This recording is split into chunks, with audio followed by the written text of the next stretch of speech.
दोस्तों, विदेश नीति के नाम पर मोदी सरकार ने कितना ढोल पीटा। हमें बताया गया कि मोदी जी का दुनिया भर में डंका टाइप बजता है। मोदी जी से बात करें, दुनिया का कोई भी मुल्क अपने देश में या दुनिया का कोई भी फैसला बड़ा होता ही नहीं है जब तक मोदी जी से फोन पर बात ना हो जाए। अरे मोदी जी का तो ऐसा जलवा है कि फोन पर मोदी जी वो रुकवा देते हैं। लेकिन अब दोस्तों, अमेरिका मोदी सरकार से निराश है। एक बहुत ही हैरान करने वाला मामला आया है जो इस बात की तस्दीक करता है कि विदेश नीति के साथ ज्यादा जो घरेलू राजनीति अगर आप करते हैं, विदेश नीति को घरेलू राजनीति में घसीटते हैं, तो आपको गंभीर परिणाम भुगतने होंगे।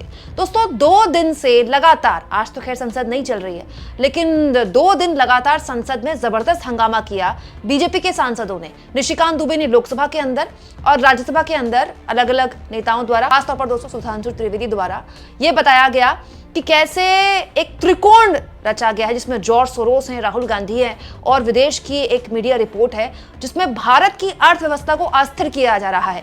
अडानी वाले मामले में यह कहा गया कि इस तरह की रिपोर्ट्स को बार बार राहुल गांधी उठाते हैं जो कि विदेश की रिपोर्ट है, और इसके जरिए जो अमेरिका है वो भारत की अर्थव्यवस्था को, मोदी सरकार को अस्थिर करना चाहता है। ये बार बार निशिकांत दुबे ने लोकसभा के अंदर भी बोला। संबित पात्रा ने इसको लेकर बाकायदा लंबी चौड़ी प्रेस कॉन्फ्रेंस की और राहुल गांधी को देश का सबसे बड़ा गद्दार बता दिया।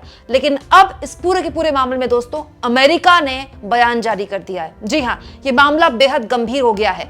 अमेरिका ने इस पूरे के पूरे मामले में बयान जारी करके बताया है, दिस इज वेरी डिसअपॉइंटिंग, यानी कि यह बहुत निराशाजनक है। देखिए दोस्तों, द हिंदू ने एक खबर छापी है, इसमें भारत में जो अमेरिका के एम्बेसडर हैं, जो भारत में तैनात हैं, दोस्तों इस खबर में साफ तौर पर लिखा है कि यूएस एम्बेसी ने इस पूरे के पूरे मामले में, जिसे लेकर मोदी सरकार लोकसभा के अंदर, लोकसभा के बाहर काफी हमलावर थी, उस पर बयान जारी कर दिया है। ये देखिए, इसमें साफ तौर पर लिखा है, it is disappointing that the ruling party of India would take these kind of accusations. ये यूएस एम्बेसी के एक स्पोक्स पर्सन ने बोला है, मतलब यूएस की एम्बेसी की तरफ से एक प्रवक्ता ने बोला है कि ये बहुत डिसअपॉइंटिंग है कि इस तरह की बातें अमेरिका के लिए बोली जा रही हैं रूलिंग पार्टी द्वारा। रूलिंग पार्टी कौन? मोदी सरकार। देखिए, द हिंदू को यूएस एम्बेसी द्वारा ये बताया गया है, तो US has long been a champion of media freedom around the world. पूरी दुनिया में यूएस मीडिया फ्रीडम के लिए चैंपियन माना जाता है। वहाँ की जो मीडिया है वो बहुत फ्री है। A free and independent press is an essential component of any democracy, enabling informed and constructive debate and holding those in power accountable. दोस्तों, एम्बेसी के प्रवक्ता ने कहा है कि जो निष्पक्ष पत्रकारिता है वो लोकतंत्र में एक बहुत कंस्ट्रक्टिव डिबेट लाती है, और हमारे देश में जो पत्रकारिता है वो बिल्कुल फ्री है, इसमें हमारा कोई हस्तक्षेप नहीं है। दोस्तों आगे देखिए, इस खबर में लिखा है, the spokesperson added in an apparent reference to the BJP's handle allegation that news reports including a story in Financial Times linking Mr. Modi and Mr. Adani and a series of reports in OCCRP यानी कि Organized Crime and Corruption Reporting Project, ये जो आपने नाम सुना या 2 दिन से न्यूज चैनल में भी खूब चल रहा है। संबित पात्रा ने भी प्रेस कॉन्फ्रेंस की इस पर, निशिकांत दुबे ने भी यही बात बोली, और इसके अलावा दोस्तों राज्यसभा के अंदर सुधांशु त्रिवेदी ने भी यही बात बोली। यानी क्रंच जो था बीजेपी के पूरे बयान का वो ये था कि एक तरह से विदेशी ताकतें, जिसमें अमेरिका भी शामिल है, वो भारत की अर्थव्यवस्था को अस्थिर करना चाहते हैं, मोदी सरकार के खिलाफ एक एजेंडा चला रहे हैं। अब इस पूरे मामले में दोस्तों यूएस एम्बेसी की तरफ से बयान आ गया है कि ये बहुत ही निराशाजनक है। अब आप मुझे एक बात बताइए दोस्तों, मोदी जी आज प्रधानमंत्री हैं, कल रहेंगे कि नहीं रहेंगे पता नहीं, लेकिन देश तो यही रहेगा ना। ठीक वैसे ही अमेरिका में आज ट्रंप आए हैं, इससे पहले बाइडेन थे, उससे पहले ओबामा थे। हमारे देश में इससे पहले डॉक्टर मनमोहन सिंह थे। ओबामा डॉक्टर मनमोहन सिंह के घनिष्ठ रिश्ते थे। उसके बाद मोदी जी आए, मोदी जी ने ओबामा के साथ काम किया, उसके बाद मोदी जी ने बाइडेन के साथ भी काम किया, उसके बाद मोदी जी के घनिष्ठ संबंध, ट्रंप से तो भाई बहुत पक्की दोस्ती है मोदी जी की। लेकिन मोदी जी के बाद भी इस देश का कोई ना कोई पीएम रहेगा ना, और अमेरिका में भी रहेगा।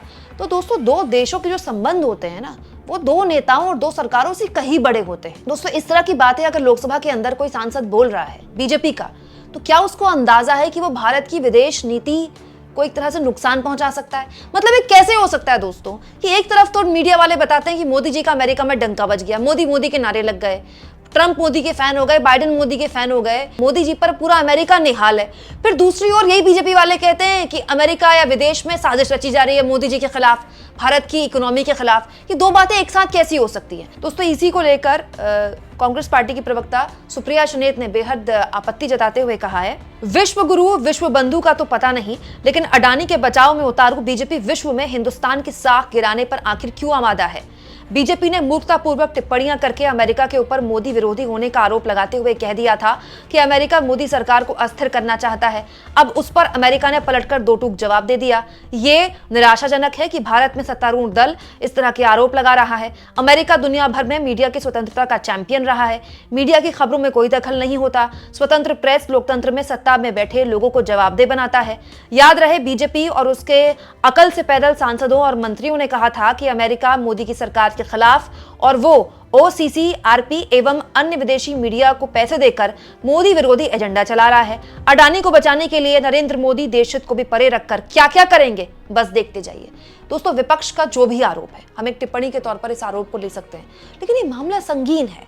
आप संसद के अंदर कोई बात बोल रहे हैं, सिर्फ एक मीडिया रिपोर्ट का जिक्र करके, और एक पूरी की पूरी सरकार पर आरोप लगा रहे हैं, एक देश पर आरोप लगा रहे हैं। उस देश के साथ आपको संबंध बनाए रखने हैं। ऐसा तो है नहीं कि अमेरिका हमारा दुश्मन देश है। अमेरिका हमारा मित्र देश है, एक बहुत इंपॉर्टेंट साझेदार है। इनफैक्ट अमेरिका, फ्रांस और रूस, ये तीन इस वक्त भारत के एक बहुत ही इंपॉर्टेंट एलाई हैं, जिस पर भारत बहुत उम्मीद करता है, जो भारत से बहुत उम्मीद करते हैं।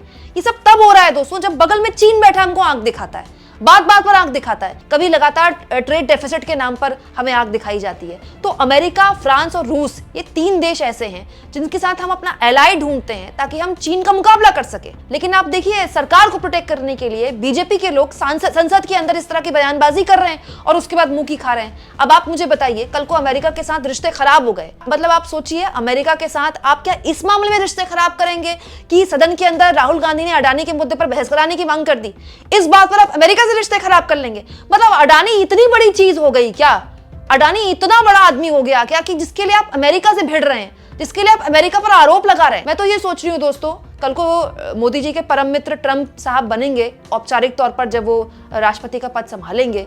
कल को ट्रंप साहब ने मोदी जी से कह दिया तो कि आपके लोग तो आपकी संसद में कहते हैं कि मेरी सरकार आपके खिलाफ साजिश रच रही है। बताइए मेरी सरकार ने आपके खिलाफ क्या साजिश रची? इसलिए दोस्तों, शुरुआत में मैंने आपसे कहा, विदेश नीति पर फूक फूक के कदम रखने चाहिए, लेकिन हमारे देश में तो विदेश नीति के नाम पर वोट मांगे जाते हैं, विदेश नीति के नाम पर मोदी जी का चेहरा चमकाया जाता है, और अब चेहरा बचाया भी विदेश नीति के नाम पर जा रहा है, जिसके बाद इस तरह के बयानों को झेलना पड़ेगा। अब सोमवार को क्या मोदी सरकार संसद में इस तरह के यूएस एम्बेसी द्वारा बयान का जवाब देगी? अरे संसद में ना दे, संसद के बाहर दे दे भाई। यूएस ने कह दिया कि वो डिसअपॉइंटिंग है, मानता है बीजेपी के इस कमेंट को, वो भी सत्ताधारी दल की पार्टी को। तो बीजेपी एक काम करे, संबित पात्रा को फिर से खड़ा कर दे, प्रेस कॉन्फ्रेंस कर दे संबित पात्रा, और संबित पात्रा अमेरिका को मुंहतोड़ जवाब दे दे। दोस्तों, ये सब नहीं कर सकती सरकार, क्योंकि सरकार भी ये जानती है कि सरकारें आती जाती रहती हैं, देश तो वही रहते हैं ना, लेकिन फिर भी ये सब किया जा रहा है। दोस्तों, सोचिए कितना बड़ा रिस्क, किसके लिए? आपको क्या लगता है दोस्तों? कमेंट बॉक्स में जरूर लिखें, और जितना हो सके चैनल को शेयर करें, सब्सक्राइब करें, और थैंक्स और ज्वाइन के ऑप्शन से अगर आप चाहें तो कुछ आर्थिक मदद भी चैनल की जरूर करें।